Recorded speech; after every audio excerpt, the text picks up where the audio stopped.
Shulker boxes are an essential part of my hardcore world. I use thousands of them, but that isn't anywhere near enough. Soon, I plan on building an insane storage system that will require tens of thousands of shulker boxes. This shulker farm I have right now won't be enough. So let's build a shulker factory. But how do I do that? Well, according to the Minecraft wiki, I can spawn new shulkers by hitting them with a shulker bullet when they're below half health. This isn't as complicated as it looks. I went onto YouTube and found this shulker farm designed by Cubic Meter, which will make 56,000 shells per hour. Let's build it. First, I need a plan. For this to work, I'll need to move a shulker from the outer end to what remains of my central end island, where it can then be teleported to the overworld. I'll then need to find the perfect area for this farm, then move that shulker over there. Once that's done, I can build the farm, install the shulker, and get the whole thing running. Fortunately, I've already done a few of these steps. If I go to spawn, you'll see that I have a shulker here waiting for me. I've had this guy here for about a year. And if I go over to this farm, I have a shulker in here as well. I'll remove this shulker from the farm and I'll send it back over to spawn. Then I'll place a bunch of TNT to remove it. After clearing that up, I also went and destroyed my other old shulker farm. With that done, I can mark the first few steps of my plan as being complete.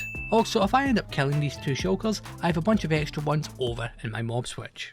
Now, let's work on building this farm. For this to happen, I need to find the perfect area. I'm looking for somewhere that's relatively flat. Something like this should work great. So to build this farm, I'm going to remove all this terrain so that it causes less lag. But how do I do that? I could do it all by hand, but that would take a while, so let's use a redstone machine. I've done a project like this before back when I made this massive hole in the world. When I did that, I used a machine known as a world eater which removes the terrain layer by layer. Well, this works great, I won't be using that today. Since I want this done fast, I'll be using the 3D TNT Quarry by RazeWorks. I've used this machine once before when I was removing my end island. I should also mention that this machine isn't technically a quarry, it's a TNT duper that can move in 3 directions. A quarry is a completely different machine that I'll be building in a future video. With that short explainer out of the way, here's all the resources I need for this machine. All I really need to do is AFK at my slime farm for a bit to get all the slime blocks, since I've already got everything else from other projects I've done in the world. Now that machine looked small, so why do I need so many resources? Well, to speed things up, I'll be building several of these and we'll have them running at the same time. Before I build these machines, I need to clear trenches around this area. This is so that I can deal with all the liquids and other things before building these machines. Here's the resources required for this trenching machine. These machines are very simple and easy to use. I've used them many times before and would highly recommend them. Now if you're going to build this duper, you can't place the minecarts straight away on this, as the TNT will activate and will have to be replaced. So, how do you prime it? Well, I'm glad you asked. Here's what to do. I add 2 blocks in the side of the dupers, placing an activator rail and a piston. I then add a minecart and power the piston with a redstone block. Then I remove what I just placed and the TNT duper is ready to go. This is a quick way to prime most TNT dupers, so keep that in mind. So, after getting those built, I place some obsidian at the far end so that the machines can bounce back. With all of that out of the way, let's get this started. I'll be doing this by flicking this lever, then pressing this button, and the trenching machine is away. The process of digging these trenches is fairly straightforward. I follow the machines as they go back and forth removing the terrain. I go in and remove the liquids and any extra blocks as they appear, meaning I can get down to the bottom of the world much faster. Depending on the height of the terrain, you may have to do this several times before reaching bedrock. With the first trench being done, I need to do this 3 more times.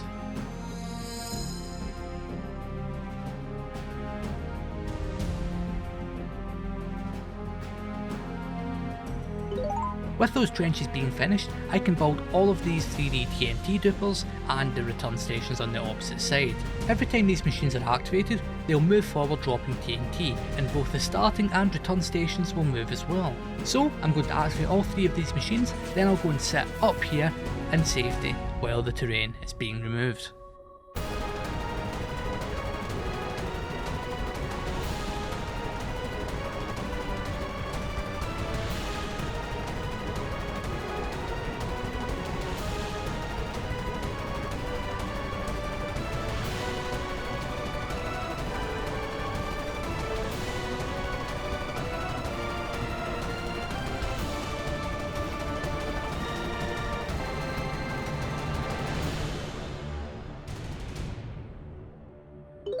Just a quick reminder that at the end of the year I will be removing 1000 blocks in my hardcore world for each subscriber the channel has. If you enjoy watching my videos, please subscribe and claim your 1000 blocks. So with this perimeter being finished, I can go ahead and remove these machines for the final time, meaning that I can now focus on building the shulker farm. Before I do that, let's bring the shulker over here. To do this, I have 3 options.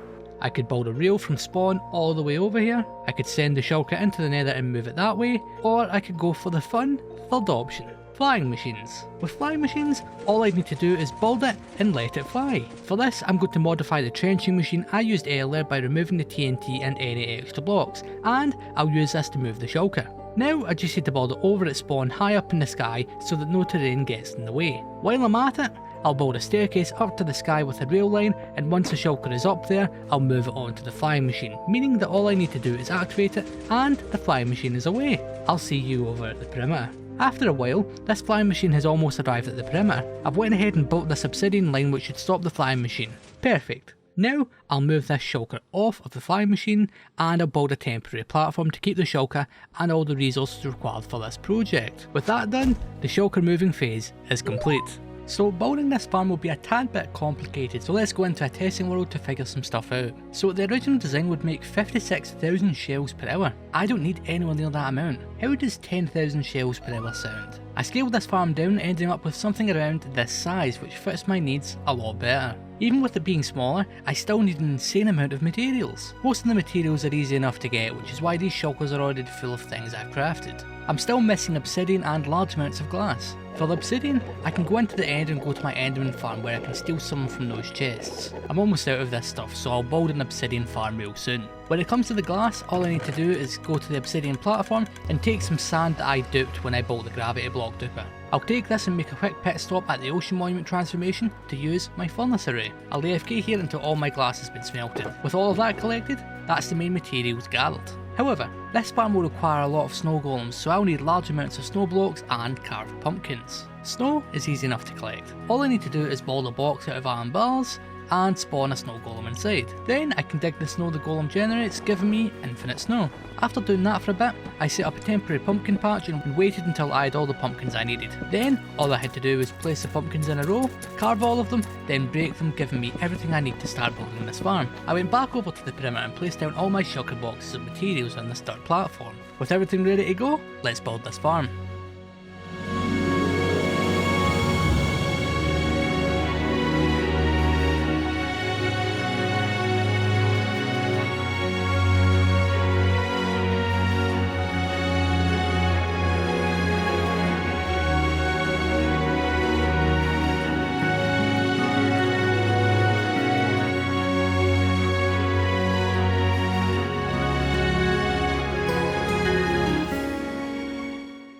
After finishing the shulker farm, I realised that I had made a huge mistake. This farm makes use of snow golems. One thing about snow golems is that they melt in warm biomes. One of those biomes being a savanna. Yeah, we built this farm right in the middle of one of those. So yeah, I freaked out for a little bit and thought this whole project was doomed. I spent a whole bunch of time looking up ways to avoid the snow golems melting and didn't really find much. I found an old Reddit post that said all I had to do was cover the snow golems with blocks and they should be fine. I even tested this within the perimeter and it worked. The only reason it worked was because I tested it in the part of the perimeter that was in the plains biome. So, another mistake there on my part. Then, I realised that if I could give the snow golems the regeneration effect, it would allow them to survive for longer in warm biomes and that I wouldn't have to scrap this entire video. I experimented with this idea by using potions, but they weren't good enough, so I went ahead and created a data pack that would give snow golems the regeneration effect constantly, meaning they wouldn't lose any health. So, crisis averted.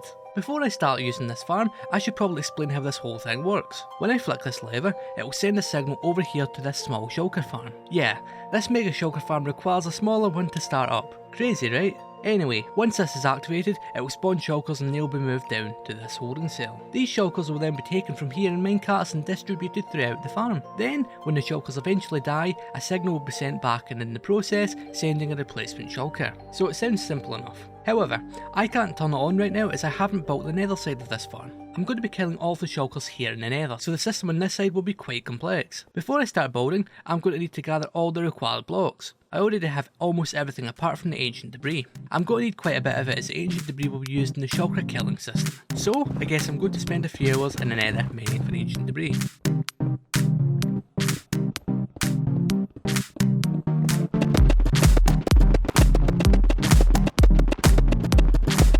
After a lot of tedious mining here in the nether, I have all the ancient debris required for this project. So I'll throw it into this shulker, gather everything I need, and I'll arrive at this spot to start building the nether side of this shulker farm. Wasting no time at all, I started to quickly build this part of the farm. I had to take extra care when it came to the placement of this, as I'm using a lot of nether portals for chunk loading and other things, so if those are off by even one block, the farm could break. Fortunately, I planned ahead for this.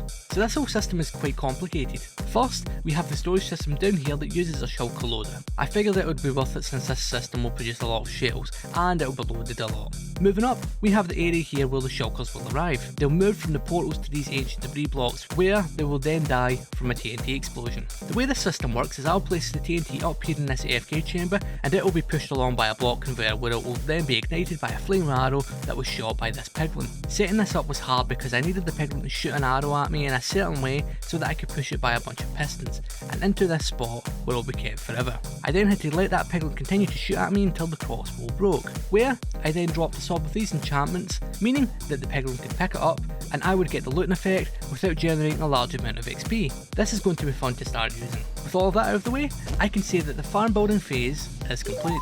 Now, let's work towards getting this farm working. First, I need to install this shulker.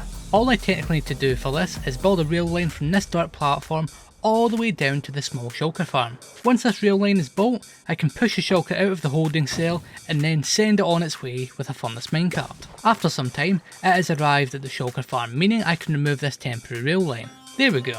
With that done, the shulker installation phase is complete. Now, I need to spend a whole lot of time going over every inch of this farm checking for any mistakes I've made. While I'm doing that, I'm going to fill all the chests with minecarts since this will be used an insane amount of them. After double checking everything, I think I'm ready to start using this farm. First, I'm going to need a lot of TNT. Each TNT requires 4 sand and 5 gunpowder. Sand is easy enough to get since I have a sand duper. I'll take a few shulkers of sand from there. For the gunpowder, I'll make a quick pit stop at the raid farm and I'll take a few shulkers from there as well. With that TNT crafted, let's start using this farm. I'm going to start here in the AFK chamber. First, I'm going to flick this lever to start the chunk loading system.